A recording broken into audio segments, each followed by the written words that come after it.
taglamig na. It start ng fall na kahapon. Grabe, ang sneeze ko. Dito banda parang ang kati-kati. Dito lang siya. Ilang pa nito, Ipratropium. Yung para sa allergy, yung sa loob ka lang sa bahay, hindi ka na makakalabas dahil winter at maulan.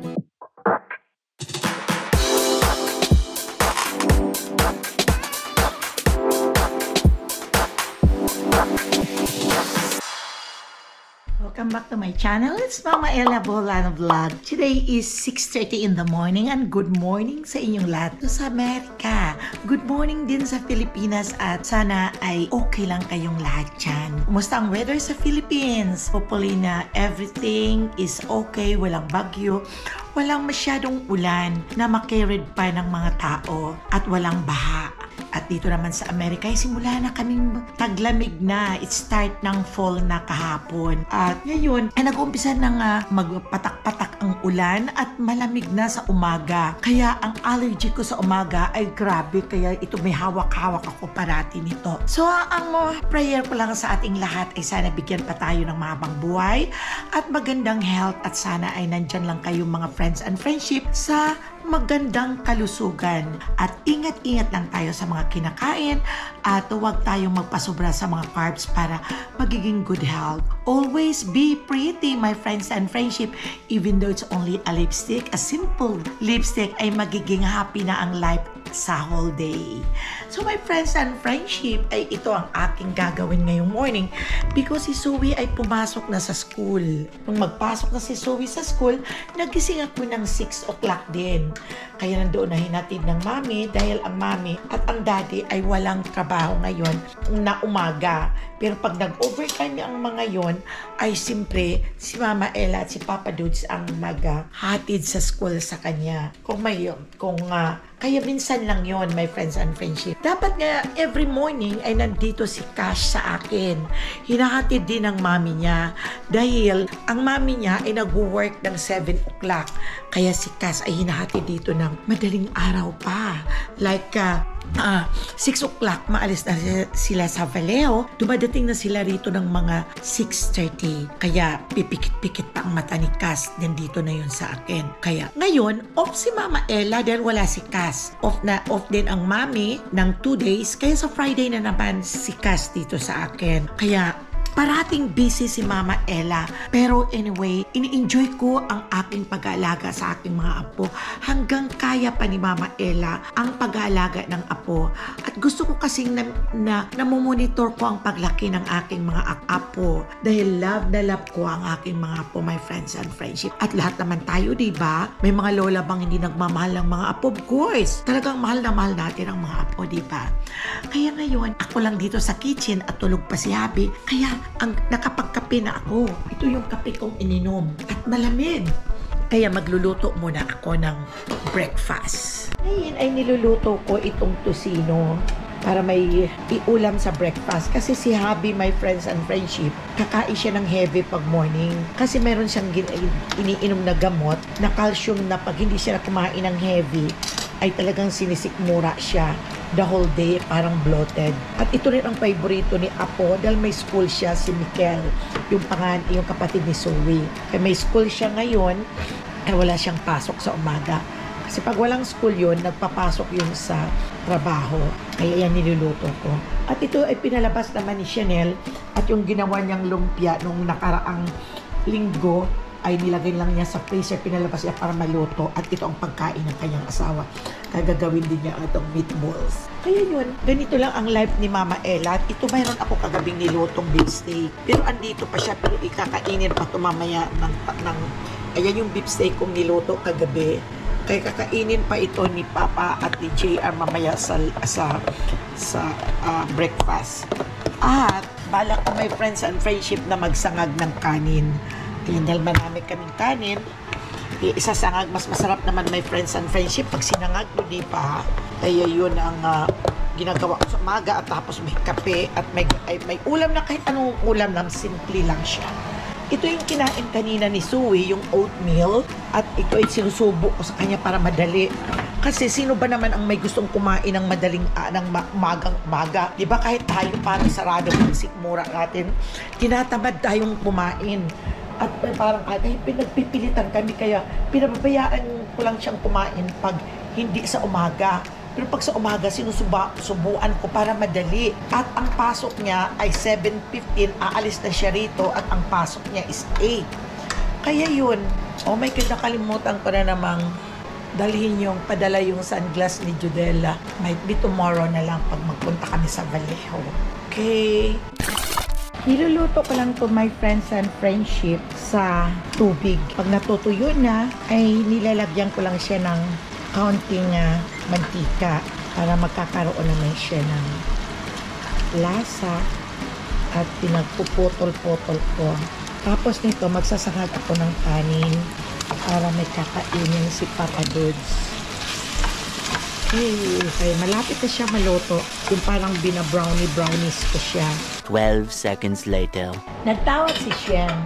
Gusto daw niya pagpunta dito. Oo ba naman? Ang hirap talaga ng anak kaya niya na kabaching-ching na mag-isa ka lang nag-aalaga na wala kang pinapasahan ng anak. Kaya sabi niya, Mama, off yun. Kaya dapat ako off rin, pero matanggihan bang apo dahil love yun. Punta daw silang dalawa ditong mag-ina. Sige ka ako, pumunta kayo rito at nagluluto ako ng kusino. At gagawa ko ng pansit kantot at magsasangag ng kanin. Punta kayo rito, sabi ko. Kaya ayun, ito na yung niluto kong kaya yan ang tosino. I-ready ko na din dito para kung sino ang kumain ay may mga pagkain dito. Pero kailangan, ayaw ko kasi may friends and friendship na maraming nakatambak na hugasan.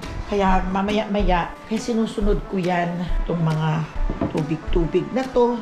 Ito, na alas ko hindi nakaka-bothered ba? Hindi ka masyadong nakapag-concentrate ng niloloto mo pag ganito.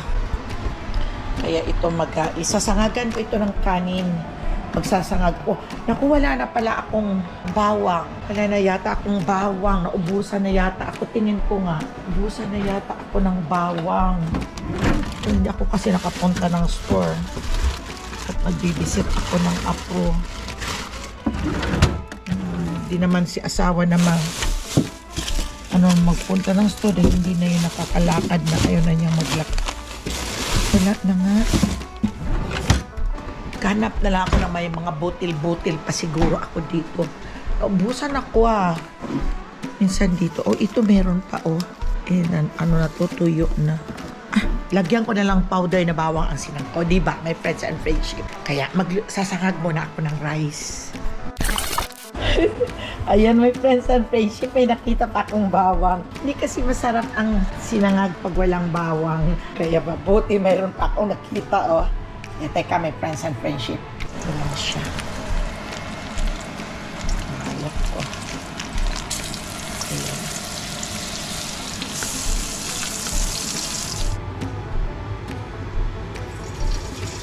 Naghugas naman ako, my friends and friendship, ng kanila. Bago ako Minsan si JR nag-uuwi ng maraming kanin galing sa Jollibee. Sabi niya kasi, pinapatapon daw sa kanya. Parang nananayo daw ang balahibo niya na magtapon ng kanin. Yung ugali talagang Pilipino natin. Sabi niya, yung parang nakakalungkot, sabi niya na magtapon ka ng kanin na ang daming nagugutom. Kaya ang dami-dami niyang inuuwing kanin. Sabi niya, isipin mo mama, sa Pilipinas, halos wala na silang kinakain. Tapos, ako nagtatapon ng pagkain dito sa Jollibee, wala katapon maggawa. Kaya mainit-init pa sabi mama kasi pag na kasi sila, pag closing time, mayroong pang mga kanin sila dahil sa Jollibee. Kaya ang ginagawa daw niya, kahit bawal daw dinadala daw niya at sayang sabi niya itatapon ko. Parang hindi ko kayang magtapon ng kanin na bagong luto, sabi niya ganun. Kaya sabi ko wala kang magagawa talagang.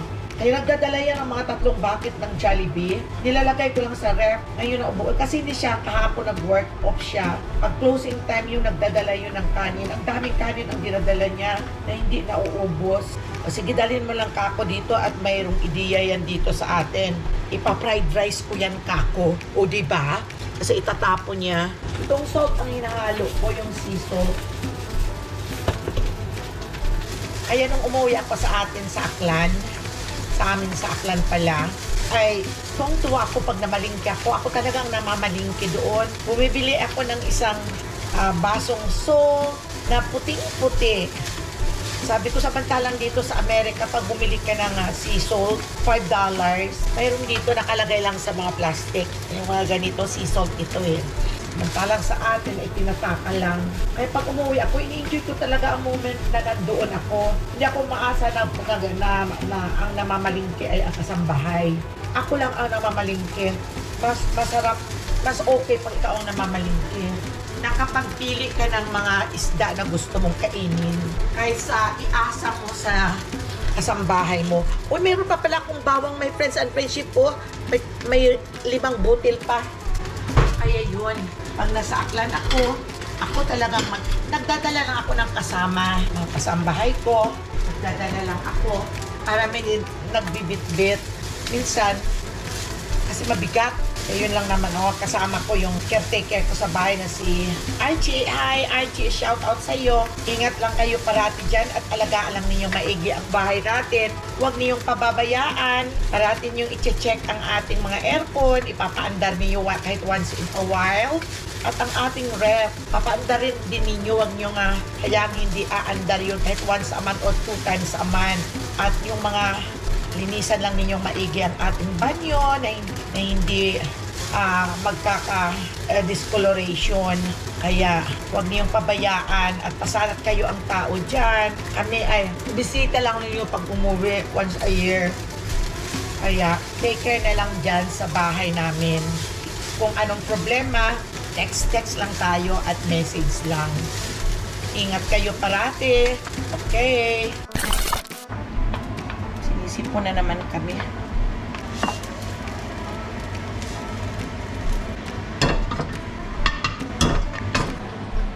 Nag-scramble ako ng itlog. Ito ang mga pangkaraniwang ulam sa umaga. Nasasawa na ako magluto sa puro na ng sunny side up. Ganito ako pag umaga, my friends and friendship. Busy sa pagluluto ng breakfast. Nasawa ang mga apo. Parati na lang kasing sunny side up. Minsan hindi na uubo, sayang ang itlog. Ang mahal pa naman ang itlog ngayon. Mga 2 weeks lang sa amin ang itlog na yung sa Costco. Yung 2 pack. Ilan ba yun? 12, 24, 48 yata yun. Pinapabango-bango ko yung itlog. Yung ano pala, yung sibuyas. Para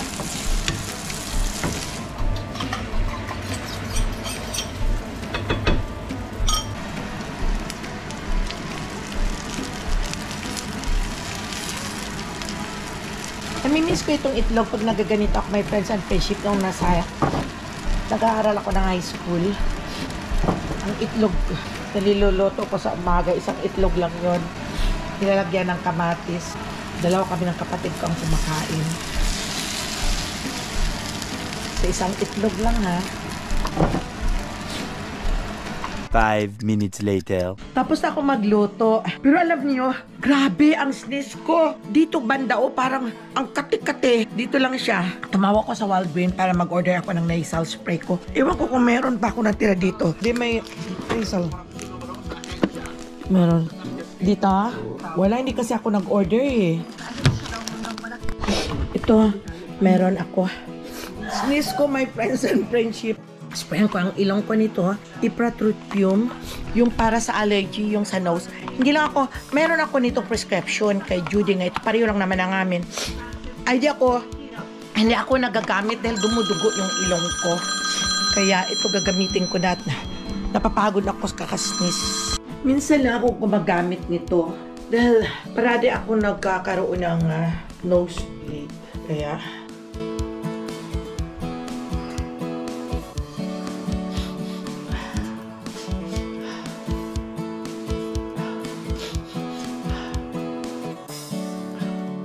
tumigil na yung sneeze ko. Pagkising ko sa umaga, pumasok na si allergy. Pinapawisan ako sa kakahatching. Ito ang kalaban namin pag ganito ng fall. Ang mga dahon naglalaglagan na. Kakalasin ko na yung ni asawa. Itong dialysis. Nagluto kasi pa muna ako. Kaya kailangan kong kalasin ha. Ito tapos na ako, my friends and friendship. Inalis ko na yung dialysis ni asawa. Kaya tatakpan ko na siya para hindi malikabukan. Ewan ko ba kung bakit ang alikabok, sarado naman ang bahay. May curtain naman. Pero pumapasok pa rin. Okay. Ay, ililigpit ko na itong aking pinaghigaan para makakain na din. Kakain na kami ni Papa Dudes. Si Cash. Kita na ang camera. Oo. Okay. Hi! Here, put on your shoes if you're gonna keep walking. Ang gulo ng table namin. Ito yung niloto ko kagabing beef steak. Ayan. Ito yung mga leftover ng mga food. Ito yung hindi kailangan ilabas ito at walang kakain sa rep kung doon lang siya. Kaya buti yung nilalabas. Ayan. And then, Maru, you know how. Mahilig sa camera talaga. Who's that? Hi, Tita Shen. Hi, that's my mommy of Cass. Hello. Hi. Anak. Oo. Say hi. Hi. Clap your hand. Hi, mga friends and friendship. Don't forget to subscribe. Parang si Suka rin. Oh. Say hi. Oh. Napagaon. Oh. Nabusog na ako my friends and friendship sa breakfast. Ayan na ate, pag di ko na maubos kainin. Kaya 2 times na ako nagkape. Kasi kanina pagising ko, nagkape ako at ngayon makakape ulit. Tapos maya ito, pupunta ako sa market at ibigyan ko ang aking. Okay? Ito yung natira sa itlog. Ayan. Ayun pa marami. Ay, ginuti! Ayan. Ginuti ko na!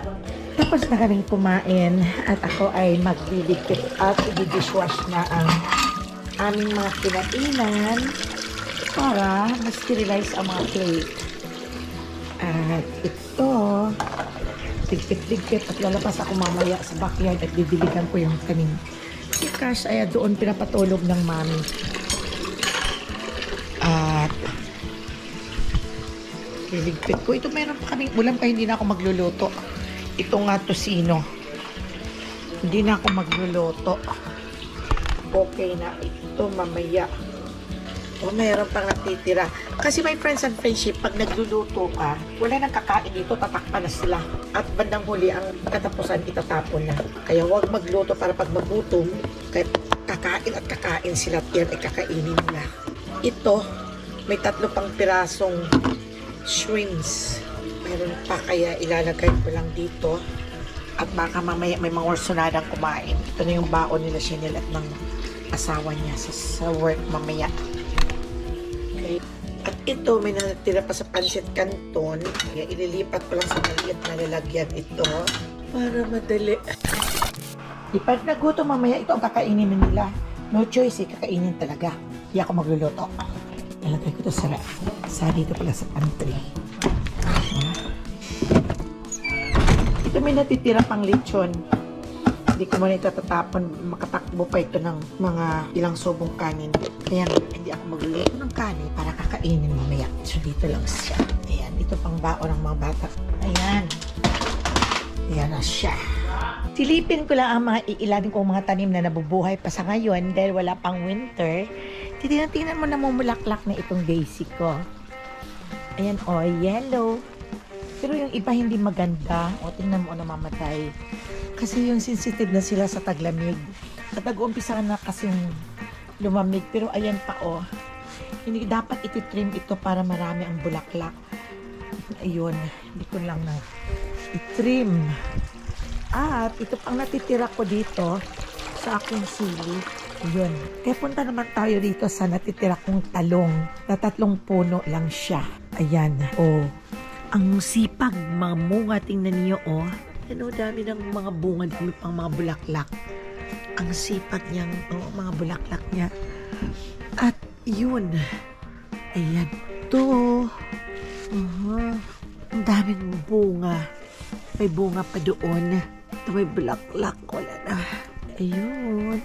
Ito, kayang bunga. At ito pa yung ibang mga bulaklak kong daisy. Bakit kaya ito? Ito walang namumuo ng bunga niya. Aha. Dahil nalalaglag. Tag-winter na kasi. At ito yung mga iba ko namang tanim pa rito natitira. Ayun, may mga kamatis pa pero namamatay na sila. Ayun. Mas maganda dyan sa Pilipinas dahil continuous ang pagtanim. Dito ay seasonal lang. Pero meron pong mga talbos ng kamote ako dito. Ayan. Ayun. Nagdidilig ako ngayon. Ang dami pa. At ito merong kamatis pa ako dito. Hayaan ko si Zoe ang mag-ipitas niyan mamaya. Yung kalamansi na tinanim namin, siguro mga more than 1 year na, hindi lumalaki. Minsan mamamatay siya, minsan mabubuhay. Yung, ewan ko, yung tubig, pag dinidiligan mo, hindi umaabot doon sa puno. Kaya sana mabuhay pa ito dahil tingnan niyo, yung tuyo siya. Pero buhay pa ang, buhay pa ang kanyang puno. Ito rin yung isa. Sana mabubuhay pa ito. At ito yung lime. Kinuha ko na din. Pero wala na, hindi na siguro makasurvive itong orange. Ewan ko lang kung makasurvive pa to. Talagay ko. Pwede pa siguro. Ay, oo. Pwede pa siguro. Tingnan ko. Ay, mukhang patay na. Ay, mukhang ano na siya. Parang buhay pa. Pwede ko pa itong ilipat siguro, my friends and friendship. Okay. Kaya inaayos ko lang, my friends and friendship, ang mga tanim ko at malapit na pag winter hindi na ako makakalabas dahil malamig na. Kaya makakalungkot na nasa bahay ka na lang dito ka lang sa bahay, hindi ka na makakalabas dahil winter at maulan. Tingnan niyo yung kamatis na kinuha ni Zoe. Kaya pinanglipat mo sana ay mabubuhay pa silang muli. Pero buhay pa pag inano ko yung kanyang stem, yung puno. Green na green pa, may posibilidad pa na mabubuhay pa siguro yun. Ngayon, ang panahon ay talagang mainit siya. Mainit ang panahon sa tingin, pero malamig ang ihip ng hangin. Yung katamtaman na parang malamig na lalo na sa gabi, malamig sa umaga, malamig. Pagdating ng tanghali, yung okay lang. Yung katamtaman lang. Kaya, inaano ko sila na sana bilang ko nga ito ng abono. Itong sana mabubuhay pa sila. Nilagay ko lang sa mga paso. Sa mga paso. Pinanglagay ko lang mga ito sa mga paso. So, yun. Kaya mamaya, at kami ang susundo ni Papa Dudes kay Zoe papunta sa school. Kasi may mga trabaho ang mga magulang. Okay, sana mabubuhay pa iyan nun. Lilipat ko kaya. That's it for today. It's nighttime now and I forgot my GoPro. So subscribe, like, and you can share down below the box. For watching. Bye-bye.